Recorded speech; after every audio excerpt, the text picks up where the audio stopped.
അപ്പം നമ്മൾ ഇന്ന് പ്രിൻസ് എഡ്വേർഡിൽ വന്നിട്ട് സൺഡേ ആയതുകൊണ്ട് തന്നെ നമ്മൾ ഇവിടുത്തെ പള്ളിയിൽ പ്രിൻസ് എഡ്വേർഡിലെ വളരെ ഫേമസ് ആയിട്ടുള്ള, അതുപോലെ തന്നെ നമ്മുടെ വീടിൻ്റെ തൊട്ടടുത്തുള്ള രാജിയുടെയും വിമലിൻ്റെയും വീടിൻ്റെ തൊട്ടടുത്തുള്ള പള്ളിയിലാണ് നമ്മൾ പോയത്. ഏറ്റവും വലിയ അനുഗ്രഹം എന്ന് വെച്ചാൽ നമ്മൾ ലോകത്തിൻ്റെ ഏത് കോണിൽ പോയാലും അവിടെ എന്തായാലും പള്ളി ഉണ്ടാവും എന്നുള്ളതാണ് നമ്മുടെ വലിയൊരു ബ്ലെസ്സിങ്. അപ്പോൾ ഞങ്ങളങ്ങനെ രാവിലെ തന്നെ പള്ളിയിൽ പോയി. വളരെ ബ്യൂട്ടിഫുള്ളായിട്ടുള്ള ചർച്ചായിരുന്നു. അതുപോലെ ഞങ്ങൾ മോർണിംഗ് മാസിനൊക്കെ അറ്റൻഡ് ചെയ്തു.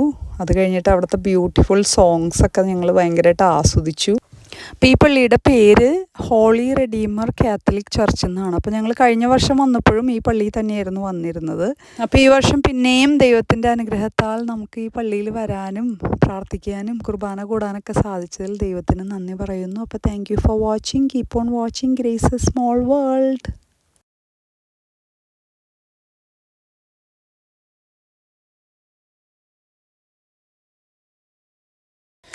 പിന്നെ നമ്മൾ പള്ളിയുടെ പുറത്തിറങ്ങിയപ്പോഴാണ് ഈ പൂക്കളൊക്കെ ഒന്ന് ശ്രദ്ധിച്ചത്. അപ്പോൾ ശരിക്കും പറഞ്ഞു കഴിഞ്ഞാൽ ഭയങ്കര ബ്യൂട്ടിഫുള്ളാണ്. അതായത് ഇത് പൂക്കൾ മാത്രമായിട്ട് നിൽക്കുന്ന ഒരു ചെടിയാണ്. നമ്മുടെ നാട്ടിലൊക്കെ ഉള്ള ചെടിയുടെ ഒരു സാമ്യം തോന്നിക്കുന്ന ചെടി തന്നെയാണ്.